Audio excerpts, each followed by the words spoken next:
السلام علیکم every one, میں ہوں علیشہ خان کی وائس اوور آرٹسٹ اور آپ پڑھ رہے ہیں عشق ستم از قلم علیشہ خان کے سوم۔ سورج کی روشنی اس کے سفید چہرے پر پڑی تھی، جس کی وجہ سے اس کی نیند میں خلل پڑا تھا۔ اس نے ناگواری سے سبز آنکھیں کھولی تھیں، جبکہ دماغ پر اثر ڈالنے سے رات کا واقعہ یاد کرتے ہوئے رات کی ساری باتیں زرلاشتہ کو پھر سے یاد آنے لگی تھیں، اور وہ خوبصورت نیلی آنکھیں بھی جن سے کل اس کا زوردار تصادم ہوا تھا۔ وہ پھر سے آنسو بہاتی انہی باتوں کو سوچتے ہوئے چھت کو گھورے جا رہی تھی۔ گرم سیال آنکھوں سے بہتا ہوا بالوں میں جذب ہو رہا تھا، جس کے نام کے ساتھ وہ بچپن سے اپنا نام سنتی آئی تھی، جس نے بچپن سے ہی اس کے دل کی دنیا پر قدم رکھا تھا، جب وہ محبت کا لفظ تک نہیں جانتی تھی۔ اور اب جب وہ اس کے عشق میں گوڑے گوڑے ڈوب چکی تھی، تو کیا ان دونوں کے جدا ہونے کا وقت آ چکا تھا؟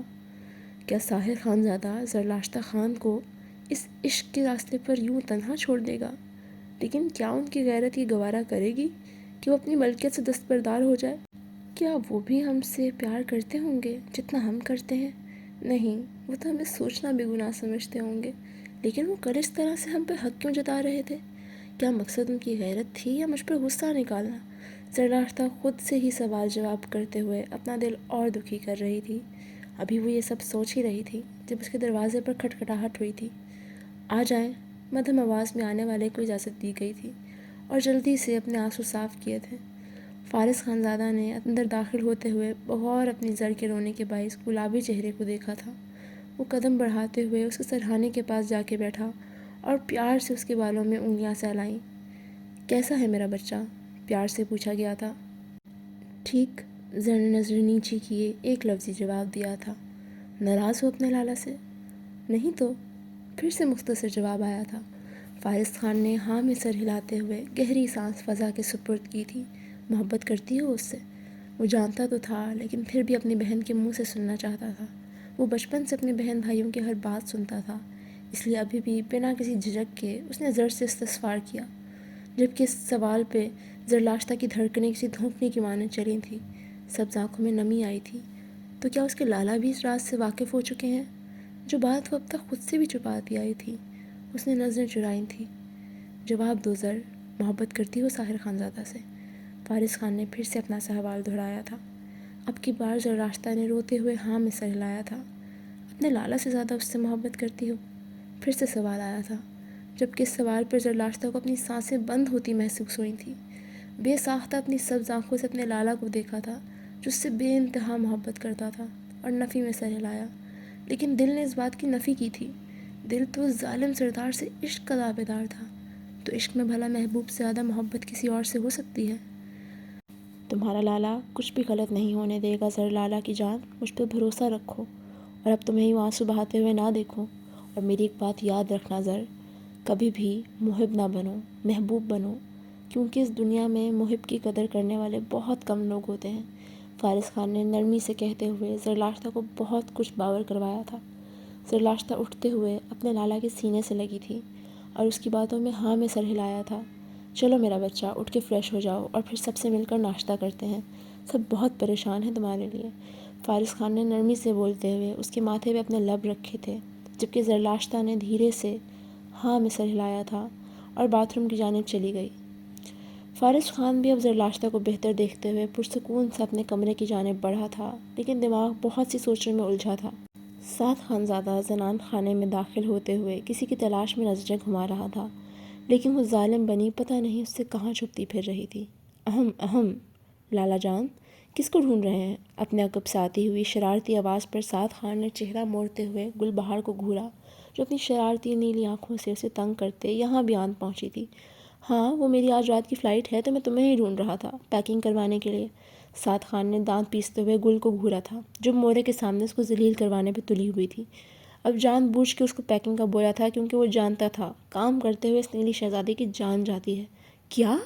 میں کیوں کروں پیکنگ، جب حویلی میں ڈھیر سارے ملازم موجود ہیں؟ تو مورے، میں بول رہی ہوں، میں کسی کے کام نہیں کروں گی۔ لالا کی شادی کروائیں تاکہ اپنی دلہن کے کام کریں، اور ان کی دلہن ان کے۔ میرے سے اتنے کام نہیں ہوتے، میں بھی انسان ہوں، ملازم سمجھا ہوا ہے مجھے۔ وہ اونچی آواز میں ہاتھ نچاتے ہوئے غصے سے بولتے ہوئے اپنے کمرے کی طرف بڑھی تھی، جبکہ اس کی باتوں پہ ساتھ خان اور مورے نے آنکھیں پھیلا کے حیرانگی سے اسے جاتے ہوئے دیکھا تھا۔ جو ایک گلاس پانی کا اٹھا کے نہیں پیتی تھی اور اب ایسے ایٹیٹیوڈ دکھا رہی تھی جیسے اس حویلی کی ساری ذمہ داری اس کے نازک کندھوں پر ہو۔ چھوٹے خان تم جاؤ، میں رتیشا کو بولتی ہوں تمہاری پیکنگ کر دے۔ سعد خانزادہ نے ان کی بات پہ ہاتھ سر ہلاتے ہوئے پلر کی اوٹ سے گلابی آنچل کو دیکھا تھا۔ بے ساختہ اس کے ہونٹوں پر مسکراہٹ آئی تھی۔ وہ پورے 2 دن بعد آج نظر آئی تھی، لیکن ابھی بھی خود کو پلر کے پیچھے چھپائے ہوئے صرف اس کی آواز سن رہی تھی۔ سعد خان نے ایک نظر اپنی مورے کو دیکھا جو آنکھیں بند کر تسبیح میں مشغول ہو چکی تھی، اور دوسری نظر اس گلابی آنچل پہ ڈالی۔ اگلے ہی لمحے وہ دبے قدموں سے پلر کی دوسری سائڈ سے اس کے سر پر پہنچا تھا۔ سعد خان نے پریوش کو کندھوں سے تھامتے ہوئے اس کا رخ اپنی جانب موڑا تھا اور تیزی سے اس کے منہ پر ہاتھ رکھا تھا تاکہ وہ چیخ نہ سکے، جبکہ پریوش تو آنکھیں پھاڑے اپنی گہری کالی آنکھوں سے اس کے کرسٹل گرے آنکھوں والے شہزادے کو دیکھ رہی تھی جو اس کے بے انتہا قریب کھڑا تھا، اتنا قریب کہ اس کی گرم سانسیں پریوش کے چہرے کو جھلسا رہی تھیں۔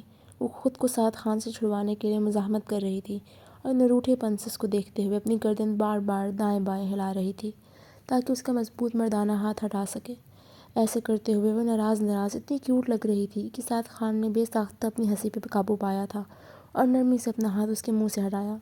پری جان، سعد خان نے بہت محبت سے پریوش کے کان کے پاس گھمبیر لہجے میں سرگوشی کی تھی کہ بے ساختہ اس کی دھڑکنیں تیز ہوئی تھیں۔ وہ مکمل اس کے حصار میں لب کاٹتے ہوئے ناراضگی سے نظریں نیچے کیے کھڑی تھی۔ پری جانا، اب کی بار سعد خان نے اسی گال پہ اپنے لب رکھتے ہوئے محبت سے پکارا تھا کہ پریوش نے اس کے چوڑے سینے پہ ہاتھ رکھتے ہوئے اسے خود سے دور کرنے کی ناکام کوشش کی تھی۔ وہ اس کے سامنے چھوٹی سی پری ہی تو لگ رہی تھی جو بمشکل اس کے سینے تک آ رہی تھی۔ پری جان، کچھ تو بولو۔ اب کی بار سعد خان نے دوسرے گال پہ بھی اپنے لب رکھے تھے۔ پریوش آج صحیح معنوں میں بھوکلائی تھی۔ آج تو سعد خان کے تیور ہی الگ تھے۔ جی پریوش مدھم آواز میں جلدی سے بولی اور اس کے سینے میں اپنے بازو کا دباؤ ڈالتے ہوئے پھر سے پیچھے کرنے کی کوشش کی، لیکن اس پہ تو جیسے الٹا اثر ہو رہا تھا۔ وہ اور قریب آیا تھا، دونوں کے بیچ انچ بھر کا فاصلہ تھا اور وہ مکمل اس کے گال پہ جھکا ہوا تھا، جبکہ پریوش اب کانپنا شروع ہو چکی تھی۔ چھوٹے خان، کوئی آ جائے گا، پریوش نے ادھر ادھر دیکھتے ہوئے کپ کپاتے لبوں سے الفاظ ادا کیے تھے۔ اچھا ہے نا کوئی آ جائے تاکہ سب کو پتہ چلے، سعد خانزادہ اپنی پری کے بغیر گزارا نہیں ہے۔ سعد خان مسکراتے ہوئے بولا تھا۔ اب کی بار اس کی ناک پہ اپنے نرم گرم لب رکھے تھے، جبکہ اس کی بے باک باتوں اور حرکات سے پریوش سرخ پڑتی جا رہی تھی۔ ناراضگی تو کہیں دور جا سوئی تھی، وہ تو اس وقت بس سعد خانزادہ کے حصار سے نکلنا چاہتی تھی۔ مجھے مورے بلا رہی تھی کب سے، پریوش نے جلدی سے بہانہ بنایا تھا۔ اس کو یہ ڈر تھا کہ کوئی بھی ان کو یوں اتنے قریب نہ دیکھ لے، جبکہ سعد خان تو سینہ تانے اپنی پری جان کے ساتھ رومانس میں مصروف تھا۔ چلی جانا، پہلے مجھے اپنی پری جان کی ناراضگی تو دور کر لینے دو، سعد خان نے اپنی کرسٹل آنکھیں خوبصورت کالی آنکھوں میں ڈالتے ہوئے کہا تھا۔ پریوش مسلسل لب کاٹتے ادھر ادھر دیکھنا شروع ہو گئی تھی۔ سعد خان نے ناگواریت سے اس کی اس حرکت کو دیکھتے ہوئے اس کے گلابی لبوں کو اپنے انگوٹھے اور انگلی کی مدد سے اس کے دانتوں سے آزاد کروایا تھا۔ آہاں، ان پر اتنا ظلم مت کرو پری جان، ابھی تو ان کی نرمی کو سعد خانزادہ نے محسوس ہی نہیں کیا۔ سعد خان کے اتنے بے باک جملے پہ پریوش کو اپنی کانوں سے دھوئیں نکلتے ہوئے محسوس ہوئے تھے۔ شدید بے بسی نے آن گھیرا تھا، آنکھوں کے گوشے نم ہونے لگے تھے۔ اس ننھی سی جان سے اس کی اتنی شدت بھری سرگوشیاں کہاں برداشت ہو رہی تھیں۔ اس کی کالی آنکھوں میں نمی دیکھتے سعد خانزادہ نے اپنے جذبات پر قابو پاتے ہوئے تھوڑا سا فاصلہ قائم کیا تھا، لیکن ابھی بھی اس کے کاندھوں سے ہاتھ نہیں ہٹائے تھے۔ میرا جانا ضروری ہے پری جان، اپنے دوستوں سے وعدہ کر چکا ہوں، جلدی آنے کی کوشش کروں گا، اور اپنی ناراضگی ختم کرو اور میرے سینے سے لگ کے مجھے رخصت کرو، ایسے تمہاری ناراضگی کی وجہ سے میں بے سکون رہوں گا، سعد خان لہجے کو التجائیہ بناتے ہوئے بولا تھا۔ چھوٹے خان، میرا دل بہت گھبرا رہا ہے، آپ مت جائیں، پریوش اب باقاعدہ روتے ہوئے اس کے سینے سے لگی تھی، زور سے اس کی شرٹ کو مٹھیوں میں بھینچا تھا۔ واقعی صبح سے اس کا دل گھبرا رہا اور بار بار سعد خان کا خیال دل میں آ رہا تھا کہ کہیں اسے کچھ ہو نہ جائے۔ اس کی اس حرکت پر سعد خان کو ٹوٹ کے اپنی پری جان پہ پیار آیا تھا۔ پری جان، اپنے دل و دماغ سے سارے وہم نکال دو، کچھ نہیں ہوگا، اپنے چھوٹے سے دماغ پر اثر نہ ڈالو اور چلو اب اپنی مورے کی بات سن کے کچھ دیر بعد میری پیکنگ میں مدد کروانا۔ سعد خان نے اس کا چہرہ اپنے سینے سے تھوڑا سا اوپر کرتے ہوئے اس کے ماتھے پہ لب رکھے تھے اور نرمی سے اس کے آنسو اپنے ہاتھوں کے پوروں سے صاف کیے تھے۔ پریوش نے ہاں میں سر ہلایا۔ اسے پہلے بھی اس کے چھوٹے کام اپنے ہاتھوں سے کرنے کی عادت تھی۔ وہ دونوں جانتے تھے وہ ایک دوسرے سے بے انتہا محبت کرتے ہیں، اسی لیے تو وہ دونوں ایک پل میں ہی ایک دوسرے کے دل کا حال جان جاتے تھے، اور سعد خان تو اپنی معصوم سی پری سے عشق کر بیٹھا تھا۔ فلائٹ میں کچھ گھنٹے رہ گئے تھے جب پریوش سعد خان کے کمرے میں اس کی پیکنگ کرنے آئی تھی، جبکہ واش روم سے پانی گرنے کی آواز پہ اس کو اندازہ ہو گیا تھا کہ وہ نہا رہا ہے۔ پری نے یہ دیکھتے ہوئے شکر ادا کیا تھا کہ وہ اس کے پاس نہیں ہے، نہیں تو اپنی بے باک حرکتوں سے اس کی جان سولی پہ لٹکائے رکھتا تھا۔ اس کے سارے گرم کپڑے، جرابیں، گرم ٹوپیاں، گرم کوٹ، گرم گلوز اور شوز ایک ایک چیز کو پیک کر رہی تھی، کیونکہ گل بہار سے پوچھنے پہ اس کو پتہ چلا تھا کہ ترکی میں بہت سردی ہے، اسی لیے وہ اس کی ضرورت کی ہر چیز رکھ رہی تھی۔ جب دروازہ کھلنے کی آواز پہ اس نے اپنا چہرہ موڑ کے دیکھا تھا، جہاں وہ گرے ٹراؤزر میں ملبوس تھا اور تولیے سے اپنے ہلکے گرے گھنے بالوں کو صاف کر رہا تھا۔ جب اس کی نظر اپنی پری جان پہ پڑی، جس نے اس کے لیے 3 سفری بیگ پیک کر دیے تھے، جیسے وہ ایک ہفتے کے لیے نہیں بلکہ 1 سال کے لیے ملک سے باہر جا رہا، جبکہ اس کو شرٹ لیس دیکھتے ہوئے پریوش نے جلدی سے اپنی نظریں پیکنگ کی جانب مرکوز کی تھیں۔ سفید گال دہک اٹھے تھے اور ہاتھوں میں کپ کپاہٹ واضح تھی، جسے سعد خان محسوس کرتے ہوئے مسکرایا تھا اور پیچھے سے جا کے اس کو اپنے حصار میں لیا تھا۔ پری جان، میں صرف 1 ہفتے کے لیے جا رہا ہوں، سعد خان نے ہلکا سا قہقہہ لگاتے ہوئے پریوش کے کان میں سرگوشی کی تھی، جبکہ پریوش کی دھڑکنیں معمول سے بڑھی تھیں۔ وہ آج صبح سے اسے شرمانے لے جانے پر مجبور کر رہا تھا۔ جی جی جی میں جانتی ہوں، پریوش نے مزاحمت کرتے ہوئے اس کے حصار سے نکلنا چاہا۔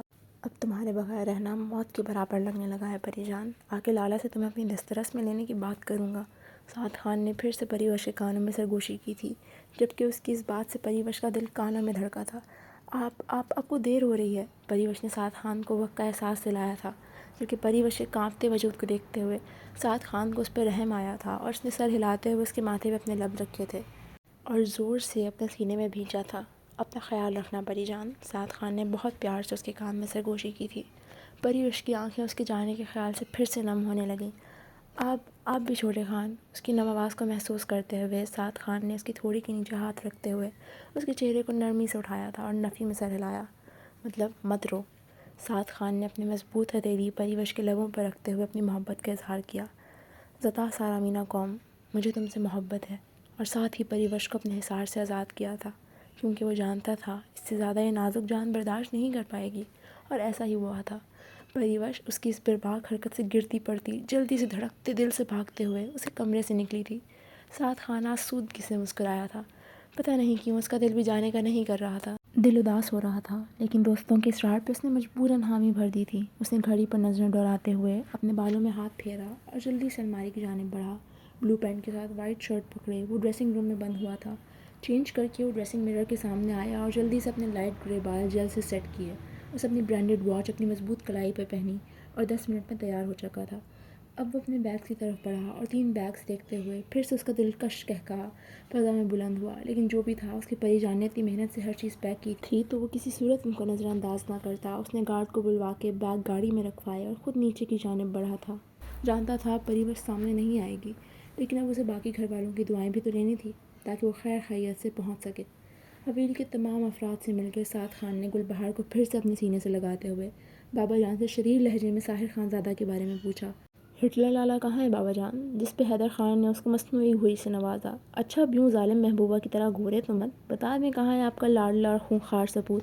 اس بار اس نے آنکھیں مارتے ہوئے پوچھا تھا۔ انسان بنو سعد خان، ڈیرے پہ ہے وہ۔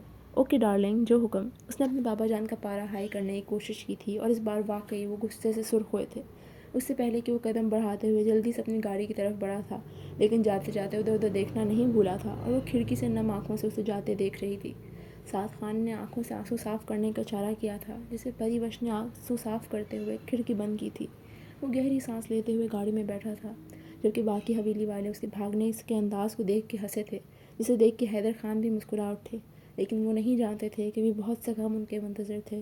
اس کے بعد سعد خان ڈیرے پہ اپنے لالا سے ملنے گیا تھا، جس نے اسے زور سے سینے میں بھینچتے ہوئے اس کے ماتھے پہ لب رکھے تھے اور ہر وقت گارڈز کو پاس رکھنے کی ہدایت بھی کی تھی، جس پہ سعد خان نے ساحر خان کو ہر طرح سے مطمئن کیا تھا۔ ساحر خان سعد خان کو بہت کم دور جانے دیتا تھا، کیونکہ سعد خان زادہ میں اس کی جان بستی تھی۔ وہ نہیں چاہتا تھا وہ کسی دشمن کی نظر میں آ جائے، اور وہیں سعد خان بھی اپنے لالا کے پہ جان مارتا تھا۔ وہ وائٹ ٹی شرٹ اور پینٹ میں ملبوس بلو لیدر جیکٹ پہنے تیزی سے زینے اتر رہا تھا، جس کی وجہ سے اس کے شہد رنگ بال بے ترتیب ہو رہے تھے۔ شہد رنگ آنکھوں میں نیند نہ پوری ہونے کی سرخی چھائی تھی، جو اس کی آنکھوں کو مزید دلکش بنا رہی تھی۔ ہاتھ میں واچ پہنے وہ شاید کسی سے کال پہ بات کر رہا تھا، جس کی وجہ سے سامنے آنے والے وجود کو نہ دیکھ پایا، اور شدید ٹکراؤ کی وجہ سے اس نے سامنے والے وجود کو اپنی باہوں میں بھرا تھا، جس کی وجہ سے اس کا قیمتی فون زمین پر گر گیا۔ سامنے موجود وجود نے اس کے کالر پہ اپنے گلابی ہاتھوں سے گرفت مضبوط کی تھی۔ "What the hell!" پلوشا کو دیکھ کے ریحان خان زادہ کا موڈ بری طرح خراب ہوا اور وہ غصے سے دہاڑا تھا۔ اس کی اتنی اونچی دہاڑ پہ پلوشا نے آنکھیں کھول کے سامنے خود کو بچانے والی ہستی کو دیکھا جس کی گرم سانسیں اس کو اپنے چہرے پہ محسوس ہو رہی تھی۔ "دھیان کہاں ہوتا ہے تمہارا؟ آنکھیں کسی کو کرائے پہ دے آتی ہو جو ہر کسی سے ٹکراتی پھرتی ہو!" ریحان خان زادہ نے پھر سے غصے سے استفسار کیا تھا۔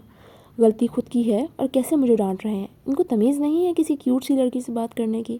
پلوشا خود سے ہی دل میں مخاطب ہوتے ہوئے چہرے کے زاویے بگاڑ رہی تھی جن کی براؤن آنکھوں میں نمی جمع ہونا شروع ہو چکی تھی۔ "کس مراقبے میں چلی گئی ہو؟ اپنی اتنی لمبی زبان بھی کرائے پہ دے آئی ہو کیا؟" اب کی بار مقابل نے اس کے زیادہ بولنے پر چوٹ کی اور جھٹکا دے کے اسے خود سے دور کیا جس کی وجہ سے وہ دیوار سے جا لگی۔ اب پلوشا باقاعدہ رونا شروع کر چکی تھی کیونکہ کمر پر چوٹ آئی تھی۔ "میں فارس لالہ کو شکایت لگاؤں گی!" وہ غصے سے اسے دیکھتے ہوئے اپنی آنکھیں صاف کرتے ہوئے وہاں سے بھاگ گئی۔ ریحان خان زادہ اس کے جواب پہ اس کو بدتمیز کہتا ہوا سر جھٹکتے ہوئے مردان خانے کی جانب چل دیا۔ شکریہ۔